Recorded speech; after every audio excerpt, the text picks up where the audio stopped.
Hello विद्यार्थियों, आज हम इस वीडियो में अभिज्ञान शाकुंतलम नाटक के प्रथम अंक के 21वें पद्य से लेकर 25वें पद्य तक के पद्यों का हम अध्ययन करेंगे और उनको कथानुसार, प्रसंगानुसार उनके भावार्थ को, उनके तात्पर्य को जानेंगे।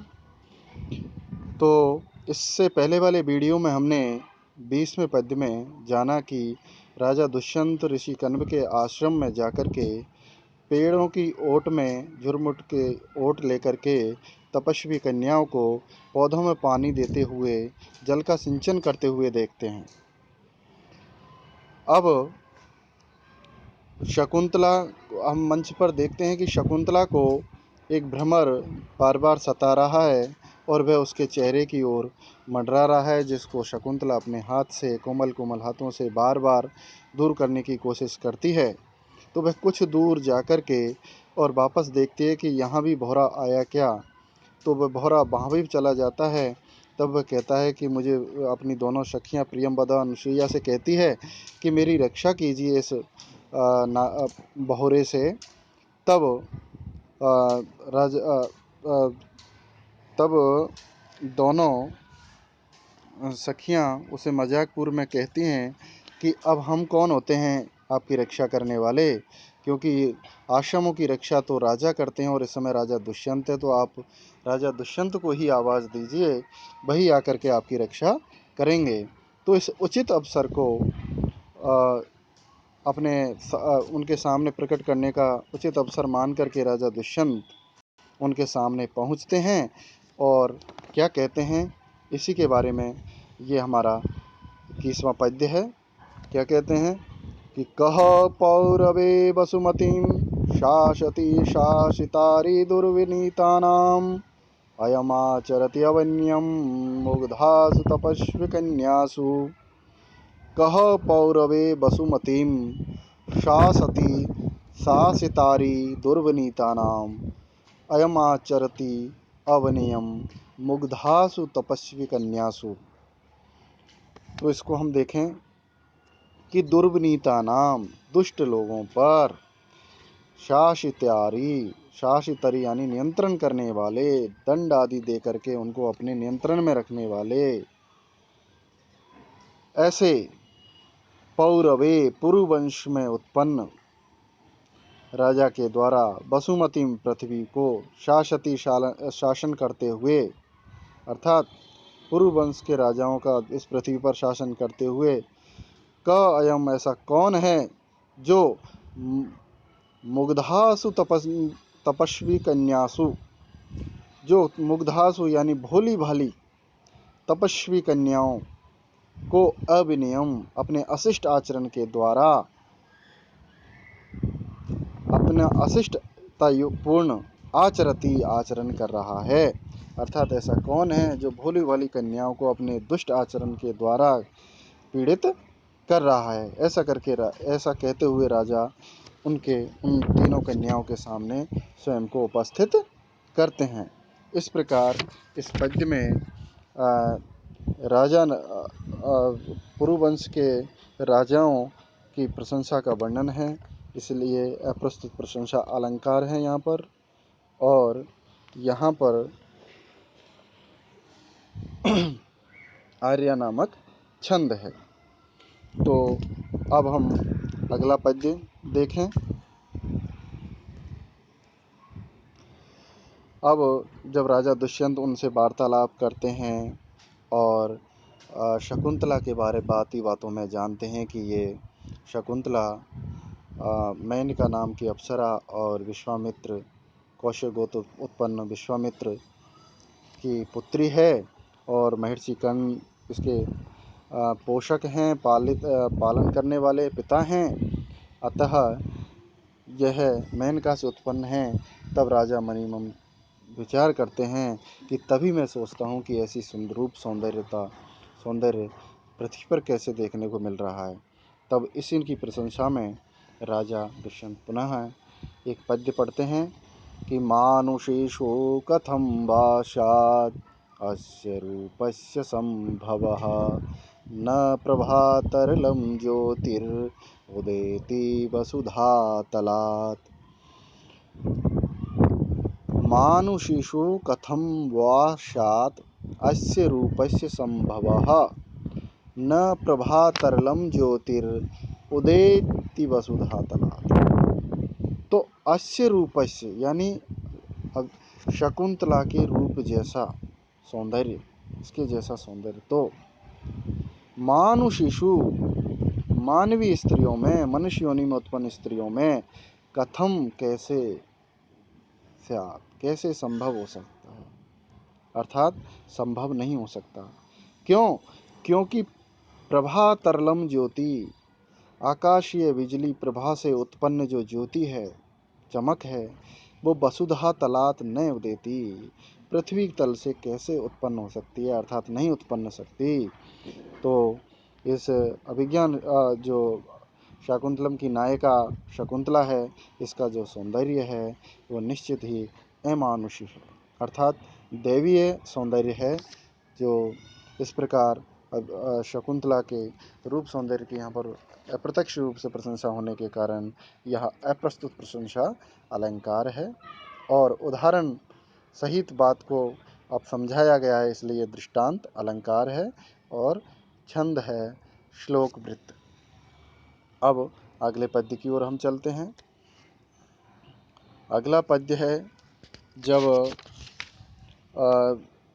बाती बातों में शकुंतला के माता पिताओं की जानकारी राजा दुष्यंत ले लेते हैं, तब आगे उनसे एक प्रश्न पूछते हैं कि आपकी जो सखी शकुंतला है, क्या यह आजीवन ब्रह्मचारी रहेगी या फिर विवाह भी करेगी।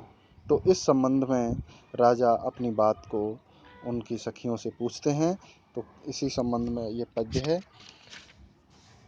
कि वैखानसं किमनया वृतमा प्रदानात् व्यापारिरोधि मदनस्य निषेवितव्यम् अत्यन्तमेव मदिरेक्षणवल्लभाभिः राहो निवत्स्यति समं हरिणाङ्गनाभिः। वैखानसं किमनया व्रतमाप्रदानात् व्यापाररोधिमदनस्य निषेवितव्यम् अत्यन्तमेव मदिरेक्षणवल्लभाभिः आहो निवत्स्यति समं हरिणाङ्गनाभिः। तो आइए इसका देखते हैं अन्वय सहित अर्थ कि अनया इस शकुंतला के द्वारा मदनस्य, दूसरे पद्य में जाएं, मदनस्य दूसरे चरण में, मदनस्य व्यापार रोधी, कामदेव के व्यापार का अवरोधक जो व्रतम व्रत है, ऐसे वैखानसम व्रतम, वैखानस यानी ब्रह्मचर्य व्रत को अप्रदानात् यानी विवाह होने तक निषेवितव्यम धारण किया हुआ है, आहो अथवा मदिरेक्षणा भी, मदिरा यानी मद से युक्त, काम भाव से युक्त आँखों वाली हरिणांगना भी, हरिणों की स्त्रियां अर्थात हरिणियों के समम यानी साथ, अत्यंतमेव आजीवन ही रहने का, निवत्स्यति रहने का विचार किया है।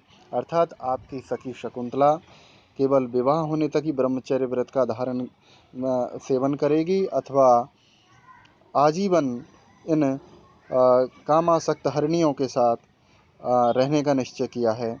ऐसा अपना प्रश्न राजा दुष्यंत उसकी सखियों के सामने रखते हैं।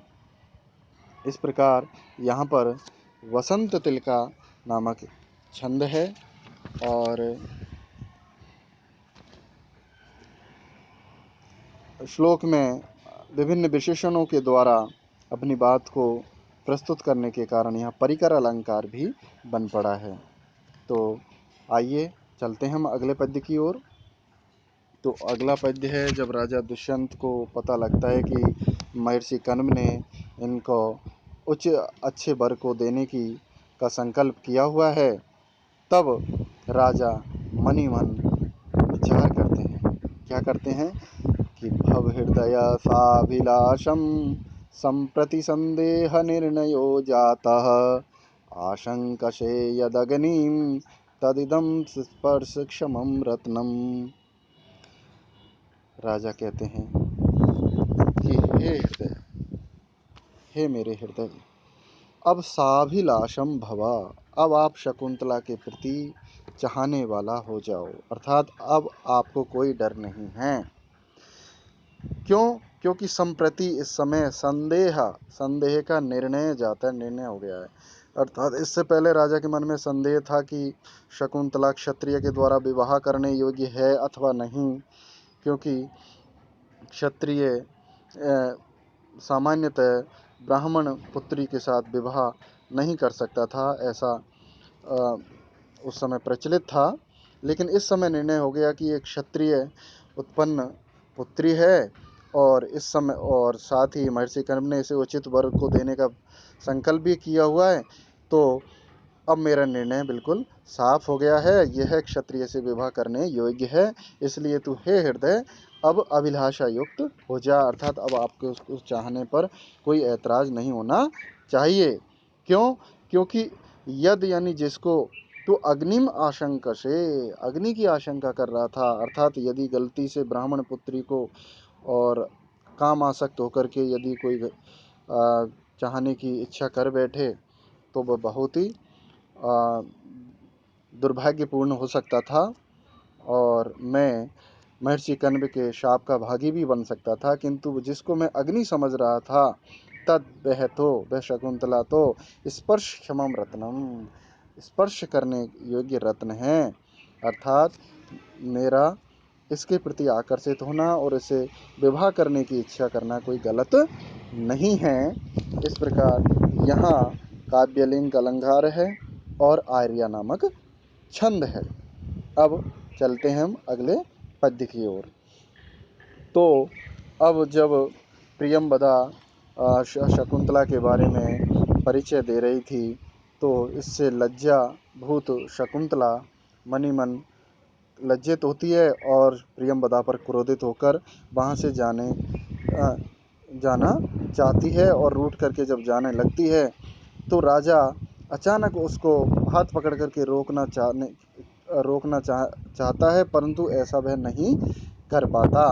तब वह अपने मनोभाव को इस पद्य के माध्यम से प्रकट करते हैं। मणिमन क्या कहते हैं कि अनुयाशन मुनि तनयाम सहसा विनय निवारित प्रसरः स्थानातनुचलनपि गत्वेव पुनः प्रतिनिवृतः।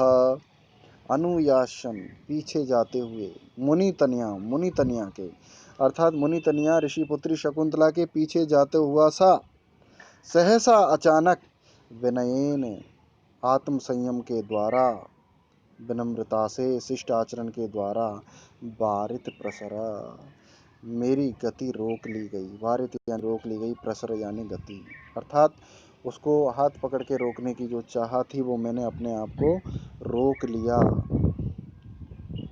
क्यों? क्योंकि स्थानात अनुच्चलनपि, और ऐसा लगा मानो स्थानात अनुच्चलनपि, मैं अपने स्थान से नहीं चला, फिर भी मानो गत्वेव पुनः प्रतिनिव्रता, गत्वा जाकर ही पुनः यानी फिर से लौट आया, प्रतिनिव्रता यानी लौट आया, अर्थात मानो मुझे ऐसा लगा जैसे मैं उसके पास जाकर पुनः लौट आया। इस प्रकार मुनि कन्या का अनुकरण करता हुआ सहसा शिष्टता के कारण अवरुद्ध गति वाला मैं अपने स्थान से न चलता हुआ भी मानो पुनः जाकर लौट आया। इस प्रकार यहाँ पर गत्या प्रतिनिवृत एव मतलब जाकर मानो मैं पुनः लौट आया, इस कथन के द्वारा उत्प्रेक्षा अलंकार बन पड़ा है। और अनुच्चलन गत्वा में विरोधाभास अलंकार है, न चलते हुए जाकर। तो इस प्रकार ये हमारा 25वां पद्य हुआ। अब आगे के पद्यों के लिए आप मेरा अगला वीडियो देखें। अगला वीडियो का सूचना पाने के लिए आप मेरे YouTube चैनल को लाइक करें, सब्सक्राइब करें, ताकि मेरा वीडियो सबसे पहले आप तक पहुंचे। धन्यवाद।